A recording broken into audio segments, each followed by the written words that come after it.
So, in April 2020, protesters in Harrisburg, Pennsylvania gathered outside the state's Capitol building. Their goal was to urge the governor to reopen the state's economy and lift the state's stay-at-home order in the midst of the COVID-19 pandemic. The procession outside the Capitol, along with pro-Trump and ban homo marriage signs, notably included a green truck with "Jesus is my vaccine" spray painted on its side. In this moment, Pennsylvania protesters expressed that Jesus would protect them more than masks and vaccines ever could, and that Jesus wanted them to live. But in the autumn of 387 CE, John Chrysostom took a different approach to Christian piety and healthcare. Jesus wanted them to die. A native of Antioch and a local priest from 386 to 398, John produced a sustained homiletical campaign now known as the Homilies Against the Jews, a collection of 7 sermons given at the great church in Antioch. And I give them to you here in order. I'm working with Homily 8. There's actually only 7 of them that are probably attributed to this time. Homily 3 seems to be a kind of separate thing that got mixed in the modern era into this collection. So throughout these sermons, John vociferously contends that the Christian congregation is threatened spiritually, socially, and physically by fellow congregants who are Judaizing, that is, who are in and around Jewish spaces, objects, rituals, and people. This new Antiochene priest not only metaphorically condemns Jews as illnesses throughout these homilies, but turns in this final sermon toward the tangible danger of congregants participating in Jewish healing practices in Antioch. So in this paper, I argue that John's response to the perceived threat of Antiochian Jewish healthcare to his congregants compels him to develop a model of anti-medicinal martyrdom. And throughout an imagined dialogue with the Judaizer that he provides, John models for his congregants what arguments ought to be convincing enough to shore up the local boundaries between Christians and Jews, as well as to rescue those who abandoned John's conception of a pious life through a certain martyrological exhortation. So in the larger paper, I spent some time developing 2 other sections that I'm not going to share here. I'll just kind of summarize them here. The first part contextualizes John in late ancient Antioch through a few material finds in Antioch. For example, a gemstone depicting a holy writer, perhaps Solomon, that would have likely been used to prevent stomach illnesses, as well as some defecciones, curse tablets found at Antioch that urged angels and gods to inflict fevers and other illnesses upon their targets. These objects help me think through the materia of what John is so anxious about, namely how religious affiliation at Antioch often took a back seat to ritual efficacy, how demonic beings were often called upon to heal or inflict illness. And in the second part, I focus a little bit on John's repertoire at Antioch to demonstrate that throughout his career, he was deeply concerned with restricting ritual practices done by his congregants. Dana Kelleres, in her book City of Demons, summarizes this best. She says, Antioch's citizens engaged in tightly entwined healing and ritual practices, drawing upon a wide variety of powers that gave them comfort. Whether they were Greek, Jewish, or Christian, religious identity was superfluous in most aspects of day-to-day existence. John Chrysostom, however, did not easily rest with the spiritual ambiguity and dangers such ritual pursuits invited into the larger Christian community, end quote.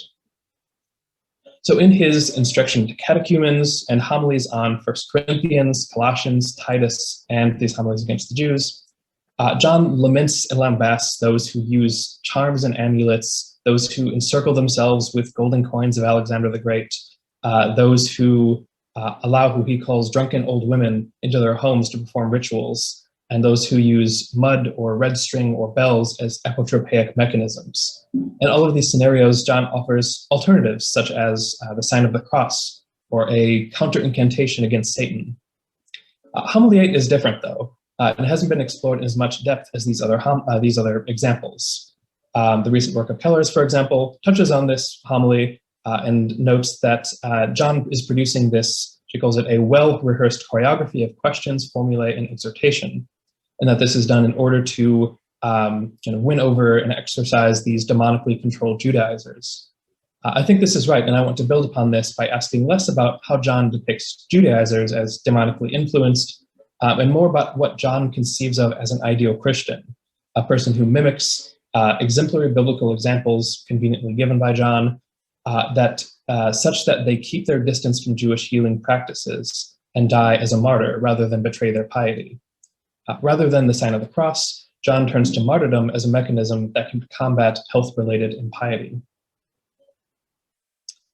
So the first half of Homily Against the Jews 8 sets the stage for John's turn to an imagined dialogue and exempla for winning back Judaizers by arguing that congregants have a new enemy after the Jewish festivals have ended. Homilies 1 through 7 all focus on how to pull back Judaizers when they're attending events, especially during Rosh Hashanah, Yom Kippur, and Sukkot.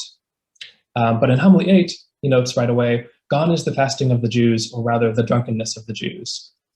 John turns his congregation's attention away from these festivals toward this underlying reason for Judaizing, these cures or therapia offered by Jewish ritual practitioners.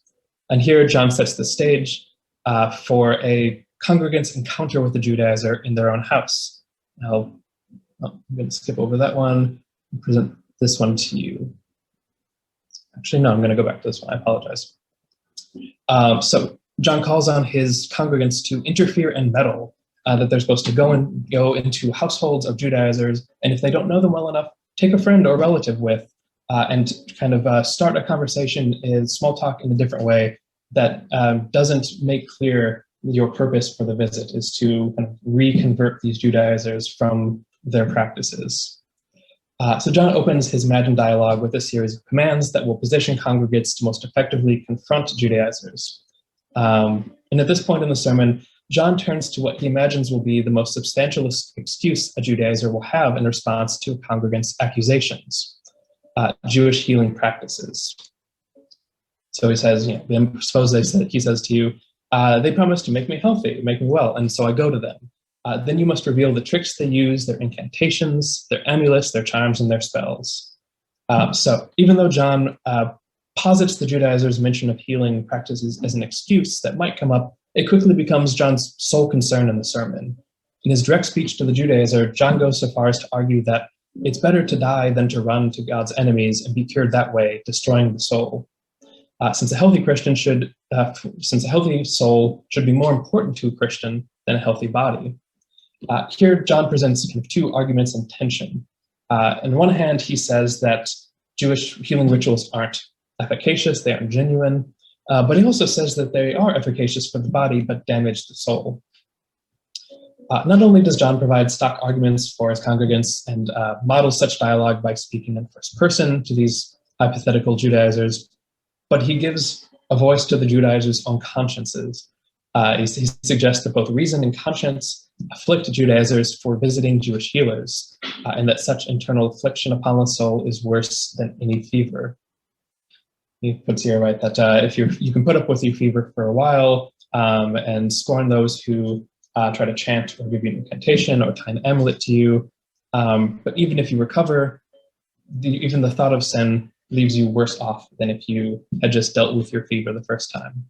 So as a recurrent theme in Homily 8, John urges Judaizers to recognize, both from their fellow Christians and from their own Christian conscience, that spiritual sickness brought on by seeking out Jewish healing practices is more damning and damaging than an actual fever. So within this sermonic playbook for winning over Judaizers, the most substantial argument John provides for why Judaizers should both avoid Jewish healing practices is that of martyrdom, both through martyrological biblical exempla and through a description of one's own potential martyrdom via fever. John stresses that the ideal Christian is one who would rather die from illness than seek help from Jews. So John begins this list of martyrological exempla with 6 prominent examples of biblical suffering. Job, the man at the pool of Bethesda from John 5, Lazarus, Timothy, John the Baptist, and Abel. While none of these figures are traditionally labeled as martyrs, John posits them as such in order to encourage his imagined Judaizing interlocutor to emulate their extensive suffering or death. So John points out that Job, he says, quote, chose to feel pain, to endure hardship, and to suffer 10,000 terrible things, end quote. In order to uphold Job as an example of patient suffering in the face of a quick solution like healing rituals. However, John alters the narrative of the man at the pool, of Bethesda, and Lazarus to a greater extent. While the man at the pool was not able to enter the pool of Bethesda and be healed, John praises him because, quote, he did not go to the charm users, he did not tie an amulet around his neck, but he waited for God to help him. Likewise, Lazarus is described as famished, weak, and a dead man who, I'll give us the full quote here, did not search for soothsaying, did not tie tokens around his neck, did not resort to the charm users, did not call those skilled in witchcraft, or do anything he was forbidden to do. In both the case of the man at the pool in John 5 and Lazarus, John Chrysostom adds details to the gospel narratives that not only depict these men as examples of endurance and acceptance of suffering, but as actively rejecting objects and spells that John associates with Jewish healing practices. John is, in short, retrojecting late ancient Antiochene ritual practices into biblical narrative in order to justify his conception of anti-medicinal martyrdom. He makes this point really clear in the next sentence, right after this, in which he argues that Judaizers, and indeed all Christians, have no excuse that while suffering from either fever or wounds, should run to the synagogues or seek Jews whom John depicts as sorcerers or magicians. By contrast, John encourages fleeing instead to God's friends, the martyrs and the saints. A biblical exemplar of suffering and maintaining piety can be called upon by congregants and modified to combat contemporary Antiochene practices, like wearing amulets or seeking out other charms. So when turning to the example of Timothy, John urges his hypothetical Judaizer 3 times to remember the suffering of the apostles. Just like Lazarus, John underscores the lifelong illness that Timothy suffered and says, if he had experienced such terrible sufferings, what defense will you have for groaning and grieving over ailments which will only last for a time? A Judaizer's feverish illness is not only deemed temporary compared to the torment one might face in Gehenna, but also to the illness and suffering that the apostles and martyrs have already faced and overcome. Regarding John the Baptist and Abel, John feels the need to justify why they belong to the front ranks of the martyrs. And he turns to Hebrews 12:1 to demonstrate that both are encompassed in what there is called the cloud of witnesses, which he conveniently takes to be the cloud of martyrs. Their deaths are conflated with the suffering of the aforementioned exempla, since John views willingness to suffer as equivalent to death. Quoting from Paul, John suggests that Paul's statement, I die daily, from 1 Corinthians 15, demonstrates that dying and enduring are functionally equivalent. Thus, Judaizers can be trained by congregants and John himself to emulate any biblical exemplum who suffers or dies for God. The aim of emulating these people, according to John, is to become a martyr alongside them, though. The aforementioned conscience of a Judaizer, just as the martyrological examples themselves, advocate for Christians to reject Jewish healthcare as part of one's piety and to attain prominence among the martyrs. I'll give you a fuller quote from this. You will stand with the martyrs on that day. The martyrs chose to be flogged and torn on the rack that God might hold them in honor. So you chose this day to be flogged and racked with fever and wounds, rather than to submit to impious incantations and amulets. By expelling Jewish ritual practitioners, and perhaps even all ritual practitioners from one's household, John expects that other Antiochenes will uphold such Christians as examples of piety, and as he puts it, will be both zealous again and will emulate your manliness. The biblical exempla are not solely meant for Judaizers to emulate in their own pious suffering, but are meant to transform them into a new example for Antioch and to endure as men are expected to do. Anti-medicinal martyrdom thus makes one part of this cloud of witnesses, this cloud of martyrs that will be revered by Antiochene Christians.